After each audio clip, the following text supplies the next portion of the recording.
Yo, what's going on, guys? It's your guy Rudy SKC, and welcome to a brand new video.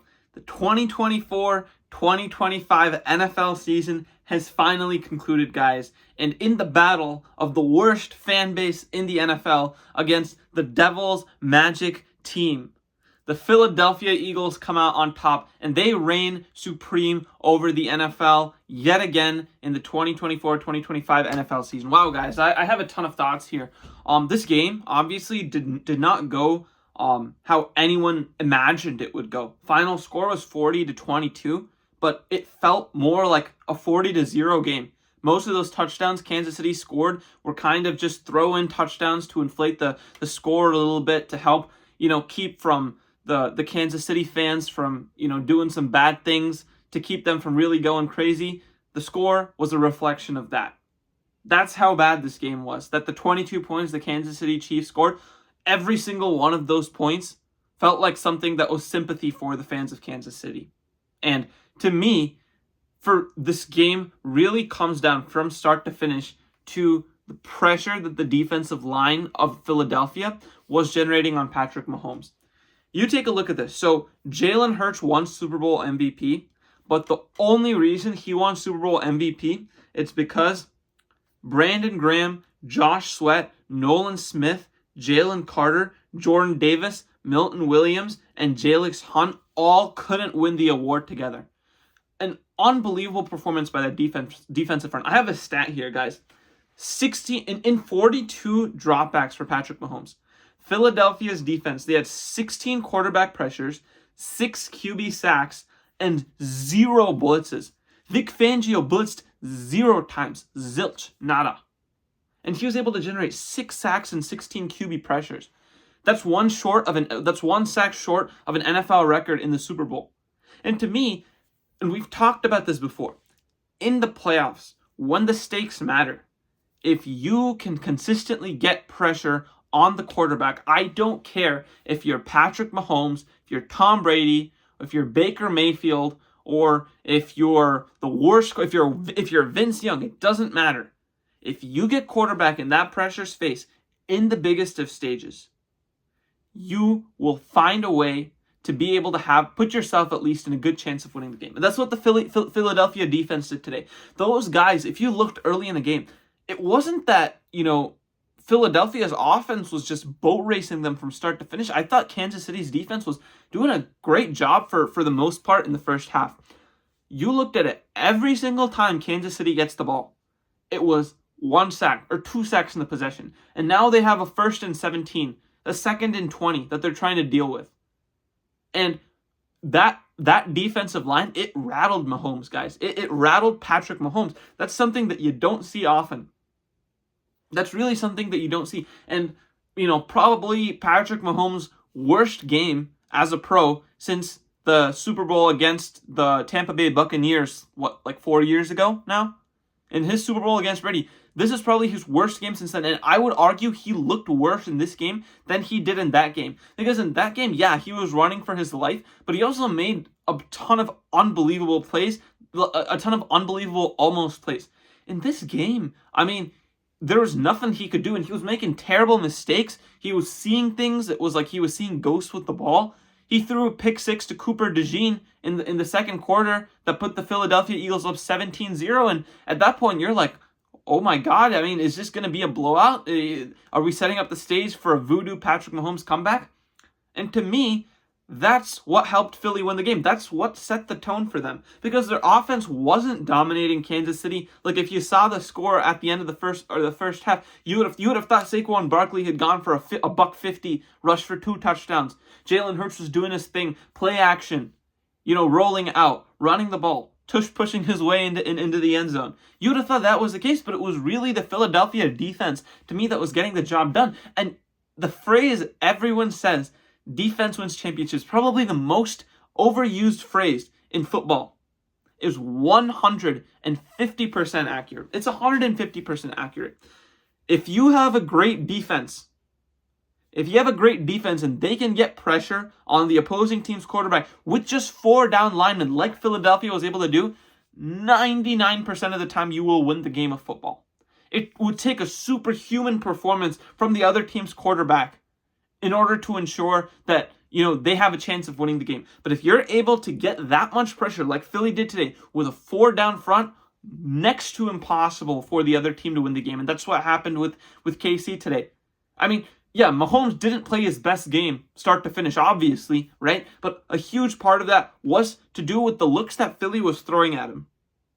I mean, the one play, the interception of Cooper DeJean, that was just Patrick Mahomes. They had him on a rollout because he was getting pressure. If he stayed in the pocket and held the ball for more than 2-3 seconds, I mean, there was no chance. There was no chance. He couldn't get the ball out. They had him roll out, and Cooper DeJean read his eyes.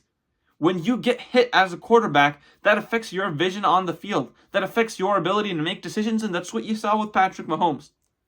And to every single NFL team out there, I want you guys to think about the amount of capital and investments that Philly has spent developing their defensive line, revamping their defensive line over the last, 3 to 4 years. They drafted all of those guys that I named to you. Brandon Graham, obviously that's a million years ago, right? He played probably his last game as a professional today, went out with a bang. Shout out BG.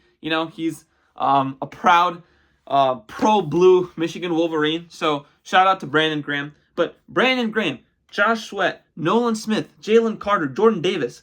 Nolan Smith, Jalen Carter, and Jordan Davis. These are guys you spent first round and second round pick capital on the draft on those guys specifically. And you drafted them specifically for these moments. So they can come out and put together a game like this. You saw what happened to the greatest offense in NFL history, the 07 Patriots. What happens when you go up against Michael Strahan, Osi Umenyiora, and that might, what was his name? Michael, no, I'm tripping. Tuck, whatever his first name was. All these guys, when you have that kind of front, I don't care what offensive team you have. When you get that kind of pressure in these types of games, you're able to win the game. That's where you win the game. You win the game in the trenches there. And that's what happens here. Defense wins championships, guys, for all the other 30 NFL teams that were not participating in this game today. What the Philadelphia Eagles did is exactly how you have to build your team. And we're gonna get to that a little bit later. But first thing I want to talk about, just stepping out from the broad spectrum of the game, I thought both the defenses did a great job. Regardless of the final outcome, Steve Spagnuolo, he coached a fantastic game. I mean, to hold Saquon Barkley to 100, or let me look at exactly what he did, but I'm sure that he was under 4 yards a carry. To hold Saquon Barkley to that after what he'd been doing the entire season, absolutely amazing. Holding the Philadelphia Eagles to, really in the first half, only a touchdown and a field goal outside of turnovers. That's unbelievable by Steve Spagnuolo. So I don't know what's going to happen with him. I know he's or at least the last couple of years, he's not expressed an interest to jump into the head coaching pool. And that's honestly humongous if the Chiefs are able to keep him going forward. But great performance by him. Vic Fangio, again, what you did with the defense, what you did without blitzing, unbelievable. For you to cause Patrick Mahomes to have that kind of game on this kind of stage, just you got to tip your cap off to Vic Fangio. Unbelievable hire by Nick Sirianni, and he deserves a ton of credit for that. The Super Bowl MVP, I mentioned before that Jalen Hurts won it, but it could have gone to all these defensive players. Guys, I want to put in perspective to you guys what Jalen Hurts is doing, because this entire year, even going back to last year, there's been a ton of discourse on how Jalen Hurts is the most overrated quarterback in the NFL. And I want to turn that back around on everyone else. And I want to make this definitive statement here. Jalen Hurts is the most overhated quarterback in the NFL currently. He's 100% the most overhated quarterback in the NFL. When the moments matter, Hurts stands up, and more often than not, he's the guy who delivers. He delivers the money throws under pressure. Yes, you can look at the counting stats. They're not that flashy. Philly ran the ball this year better than about any team in the NFL except Baltimore. And that's a team that has Lamar Jackson and Derrick Henry. Probably the only team that has a bigger running threat option at quarterback, running back as a duo than Philly does. Jalen Hurts and Saquon Barkley together. Saquon Barkley, probably one of the greatest free agency additions. Now that the season is wrapped up, we can put that into perspective. Probably one of the greatest free agency acquisitions that a team has been able to do in recent history. The impact that he had on the Eagles. And you bring that into a team, and now when you look at Jalen Hurts, oh man, he's not throwing for these many yards. Oh man, these situations he's looking average, or whatever that discourse is. When you need something to happen, when it's a third down, if you got to push the ball into the end zone to get those tough yards. Remember, there's a reason that the tush push cannot be done by any other team in the NFL as effectively as it's done by Philadelphia. Jalen Hurts is a huge part of that. When you have a guy who can squat 500 pounds playing the quarterback position, that's huge. It's not an unfair advantage. It's a fair advantage that Philadelphia has, because that's the type of guy that they have at quarterback. So, to me, Jalen Hurts, he's been so overrated for so many of these reasons. And Philadelphia fans, you guys are the worst fan base in the NFL, okay? You guys are terrible. You guys were the ones who started this discourse on Jalen Hurts, and the rest of the NFL kind of caught on. Okay, you guys were the first people to hate on Jalen Hurts, okay? So, I know there's going to be a ton of people now that the season's wrapped up. Of course, Philly fans are going to be like, we told you guys, you guys wanted to fire Nick Sirianni, you wanted to blast Jalen Hurts to the moon when you guys were 2-2 to start the season, okay? So, I don't want this to be a, Philadelphia fans are the best fan base in the NFL type thing, okay? This is just as much on you guys as it is on the rest of the NFL. Jalen Hurts has become overhated for these reasons. He's a dynamic quarterback who has the ability at any point in time to rush for 30, 40, 50 yards at a time, to break down a defense, to make tough throws under pressure, to make throws in traffic. He has all these traits, and when you give him weapons like AJ, you saw what he was audibling at the line. Tom Brady called it out on TV, the little flick to AJ Brown. That was Jalen Hurts, guys, to get him on the back shoulder for a first down. On third down, mind you. So, again, Jalen Hurts, shout out to him. I genuinely think if he has not established himself as a top 10 quarterback in the league, if he's not maybe he's not a tier 1 quarterback in this league, but he's damn near at the top of tier 2. He's in that 5 to 7 range to me, is Jalen Hurts. So I genuinely think all the Jalen Hurts hate, maybe people aren't going to stop it. Maybe people aren't going to stop it because they say, hey, this game wasn't Jalen Hurts, it was the defensive line. But you look at what the guy has done. I wanted to mention this in the first place, but he has put himself in this list, okay? Here's a list of the complete list of quarterbacks with multiple Super Bowl starts, okay? Tom Brady, John Elway, Terry Bradshaw, Joe Montana, Patrick Mahomes, Peyton Manning, Roger Staubach, Jim Kelly, Troy Aikman, Bob Greasy, Ben Roethlisberger, Kurt Warner, Fran Tarkenton, Bart Starr, Jim Plunkett, Eli Manning, Len Dawson, Joe Theismann, Brett Favre, Craig Morton, Russell Wilson, and Jalen Hurts. 22 quarterbacks, and look at the names on that list. Some of the greatest players to ever play the game. That's the conversation that Jalen Hurts is putting himself into. And is he there? Could he turn out to have a career like Russell Wilson, where, he has these great couple years, and then it's, he's not able to replicate any of his post-season success afterwards? It's totally possible. Are we going to look at him like an Eli Manning in 10 to 15 years? I highly doubt it. Because if you look at what Jalen Hurts has done, he won the NFL MVP 2 years ago when Philly came all the way to the Super Bowl. We're talking about this guy like he is an average quarterback in this league. That is the discourse on Jalen Hurts. And I think that's got to stop. I genuinely think that's got to stop. Yeah, I mean, he's maybe not on the tier of a Mahomes or an Allen. But if you're trying to tell me that Joe Burrow is significantly better than Jalen Hurts, if you're trying to tell me Lamar Jackson is significantly better than Jalen Hurts, if you're trying to tell me Jared Goff is significantly better than Jalen Hurts, I'm just not buying it, guys. I'm just not. So, to me, Jalen Hurts, big shout out to him, and hopefully the hate stops. Hopefully the hate stops. You guys heard it here. Philly fans, if you were hating on Jalen Hurts before, make sure you stay on that side. I want to get that clear. Going back to the game, I also want to discuss Philadelphia and what they've been able to do. You look at Jeffrey Lurie and Howie Roseman and what they've done. I know Howie Roseman has only been the GM since 2010, but he's been with the organization since the early 2000s. They have been, like, if you look at this holistically, since the turn of the century, they have been one of the pantheon teams in the NFL. When you look at pantheon teams, who do you think of? You think of Patriots. They had a 20-year dynasty. You think of the Chiefs and all the stuff that they've been able to do over the last 15 years.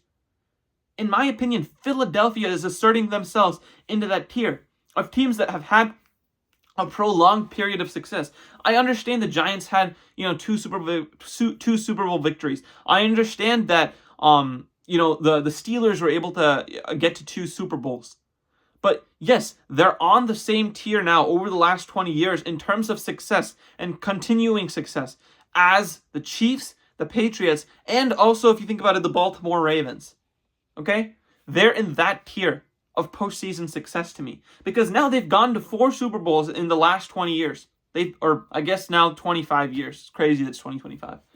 They've been to 4 Super Bowls and won 2 of them. And I want to point on Jeffrey Lurie and Howie Roseman. They've been through Andy Reid, where he took them to the Super Bowl, Doug Peterson, where he took them to the Super Bowl, and now Nick Sirianni, where he's taken them to 2 Super Bowls. He's taken them to 2. So they're proving that, hey, it's not the head coach who creates the culture of the team. It's the ownership and general manager up. Everyone up from the general manager, the management team, the staff that's creating the rosters. That's what's keeping this Philadelphia culture, and they're one of the model teams in the NFL. You look at the way that they've reloaded. The NFL, your windows are short. You have teams, sometimes that have a good few years and now they're back into mediocrity. And, it's San Francisco's turn right now. We're about to see, are they going to be one of the teams that, just had a great 5-6 year stretch and now they're back to being terrible forever, for the foreseeable future, or what happens to them? We'll see what happens with Los Angeles going forward. But Philadelphia, they're now in the pantheon tier of NFL teams in the 21st century. It's a credit to Jeffrey Lurie and it's a credit to Howie Roseman. So let's stop looking at the Eagles for a second and look at the Chiefs. Patrick Mahomes, okay, probably played one of the, let's be frank and honest, one of the worst quarterback Super Bowls, in NFL history. I don't know the QBR stats and whatnot, but from an outside perspective, you look at the quarterback Super Bowls, the quarterback performances in Super Bowls that have been really bad before this. Maybe Patrick Mahomes himself against Tampa Bay, Peyton Manning against Seattle. What else? Let's see if I can think of anything. Nothing else is really coming to mind, at least in recent history. Even you could say Jimmy G's performance against the Chiefs a few years ago was better than what Mahomes had here. And yeah, a huge reason behind it was how well Philadelphia played on defense. But Mahomes, this is definitely a hit in my opinion. For you to have 2 terrible Super Bowl losses under your belt, it's when you're talking about the all-time greats. Obviously, we know when you're talking about the GOATs of NFL, it's Brady and Mahomes. Brady, Mahomes, and I guess you want to throw Montana in there, you can throw him in there. But you look at it. Tom Brady did not lose a Super Bowl until after he was age 30. Patrick Mahomes is 29. He's lost in 2 Super Bowls. Now, I think that stat is a little, overused and inflated, because that does mean that Tom Brady lost in the AFC Championship more. But when you lose in the Super Bowl, this is the type of media impact that it has. People are going to evaluate your performance on the big stage. Why do people consider Peyton Manning to be a playoff choker? It's because, regardless of how many playoff games he won, when it came to the big games, when it came to the big game, he didn't always have his best performances. And Patrick Mahomes, we've seen him have some unbelievable performances. In fact, talent-wise, probably the greatest in NFL history. But when you have 2 separate stinkers on your resume of an NFL quarterback, that's going to be something that people that's going to be something that people argue against him in terms of the GOAT debate. And I think that it takes a hit to his legacy, but I don't think in any form of imagination you can come out of the Super Bowl and say that the debate is settled. He's Brady's completely better than him. I don't think you can say that at all. Patrick Mahomes, if you look at it, Tom Brady went to 10 Super Bowls, right? In what? I guess 20, 21, 22 years. Patrick Mahomes was drafted in what, 2017? This is what, year 8, year 9? And he's been to 5 Super Bowls, winning 3 of them? That's something that, if you look at Brady, that's ahead of the Brady timeline. He's been to the Super Bowl more than a few times. Now, it just comes down to the replicability of what's going on. You look at the Chiefs right now, right? Some of their pillars. Joe Tooney, 32, had a horrendous game today, by the way. We didn't touch on that. He played really, really bad. It was getting to the point that, we thought he was going to get benched. Chris Jones is 30. Travis Kelce is 35. These are the stalwarts of, this Chiefs dynasty that have been with the team, and they're aging. They're getting older. How are you going to be able to replace them? Philadelphia, they were able to replace a ton of their stalwarts on defense, right? But when it comes down to the Chiefs, we saw this year they weren't the best on offense throughout the regular season. Their defense was the thing that was carrying them. And then Mahomes, being the great quarterback that he is, if there's ever a close game situation, there was no one in the league better than Mahomes at handling the close game situations.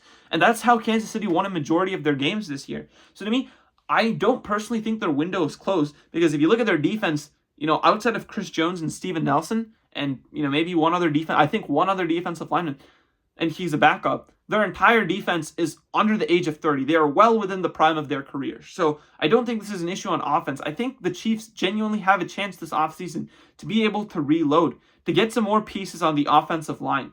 They had one of the top O-lines in the NFL this year, but maybe get a little bit younger there to add more weapons for Patrick Mahomes. I mean, we saw this year Travis Kelce. It's clear that he's declining, guys. If I was Travis Kelce, if it's not this year, maybe give it one maybe maximum. Actually, no, I'd say give it one more year. I mean, you don't want to go out and be the second best tight end on your team. There were times this year when Gray was tight end 1. So to me, Travis Kelce, that's something you got to consider. But for Patrick Mahomes, to have that level of continuity in the NFL, you have to continue to be able to add talent. And that was something that New England was really good at doing until the latter stages of Brady's career. They were really good at either, getting a Randy Moss in free agency, or in the draft, being able to draft a Rob Gronkowski in the 2nd round, being able to get a Julian Edelman in the 7th round, getting a Wes Welker undrafted. They were really good at being able to do those types of things, and that carried their dynasty over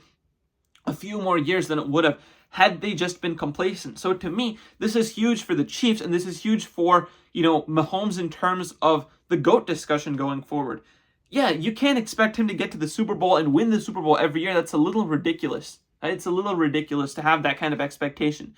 But as an organization, if you want to keep yourself in contention, as long as you have Mahomes, you'll at least be a playoff team, in my opinion. Now, it's about, can you sustain that level of excellence on offense? Because we know your defense is good. Can you sustain that level of excellence on offense to be able to be one of the teams that you saw over the last few years when they were one of the most dangerous offenses in the NFL? This year, not so much. So to me, that's something big, and we'll see how Kansas City is able to address that going forward. It's a chance for them to rebuild. One thing I want to mention before signing off, halftime show by Kendrick Lamar. I think it was a solid 7.5 to 8 out of 10. I mean, I think it was better than the last couple years. I really enjoyed, the storytelling element by Samuel Jackson. So I thought that was really cool. I thought the stage setup was very cool, like the Xbox controller. So great performance. Drake got absolutely destroyed on a national stage, which is crazy. So great performance by K-Dot. I don't think that it was like, I don't think I came out of that and was like, that's one of the greatest Super Bowl halftime performances in history. I don't think that's like a Katy Perry level, or maybe even the Dr. Dre kind of ensemble where they had all the stars play all the classics from a few years ago, or on one of those levels. But I thought it was rock solid and one of the best over the last few years. So great job by K-Dot. Oh, one thing I wish that maybe could have made it a lot better is if they had the fans rushing the field. I always feel like the Super Bowl halftime shows are better when they have fans out on the field, outside the stage. I don't know. I just feel like it adds to how hyped the entire performance is. So yeah, that's just my opinion there. So yeah, overall, maybe not the game that yeah, everyone in the NFL was rooting for, but definitely a game that has a ton of consequences for the NFL and a ton of realizations for the NFL overall as well, for all types of fans. So my final note is to my team, my favorite team, and kind of what this channel is oriented towards. And that's the Detroit Lions. Lions fans, Lions players, Lions coaches, anyone affiliated with the Lions, I want you guys to hear this. Remember this feeling. Remember the feeling of sitting on a Sunday evening when the Super Bowl is going on, the feeling of not being out there on the field, not playing, not rooting, not having some kind of stake in the game at all. Remember that feeling. Remember that feeling going forward and use it as fuel. Because what happened this year with all the injuries, that can happen at any point. So that just tells you that every opportunity that you have to get there, you have to take it. And that means that means for everyone, not just the players when they're out on the field. That means for Brad Holmes, the way he attacks this free agency. You cannot come back next year with Aiden Hutchinson as your only big pass rusher. It just cannot happen. You saw the formula that it takes to beat the best quarterback in the NFL. It's defensive line pressure. You saw the formula there. You have to get someone across him. You have to get a couple people across him, in my opinion. So that's something. Brad Holmes has to do that. Dan Campbell has to make adjustments. You have to ensure that your coaching staff, your offensive, defensive coordinators, the offensive, defensive schemes, in my opinion, it can take a couple games. It took a couple games for Philadelphia this year. You saw when you have Vic Fangio come in, when you have Kellen Moore coming in, when you have these new guys coming in, it takes time, and that's understandable. So as Lions fans, we need to be patient with that. But these changes need to happen, and you have to remember this feeling of not being out there on the field. Not being able to be there at the big game, and not being able to experience the feeling of pure joy, of pure elation as you sit atop the NFL pantheon of NFL teams. So with that said, guys, I'll be back. I'll be covering all types of Pistons stuff going forward in the season. Michigan basketball as we approach March Madness and Lions offseason stuff. But in terms of the rest of the NFL, guys, I'm signing off right now. I'll see you guys at the start of the next NFL season. And Lions fans, Pistons fans, any kind of Michigan sports fans, I'll see you guys next time. Peace out.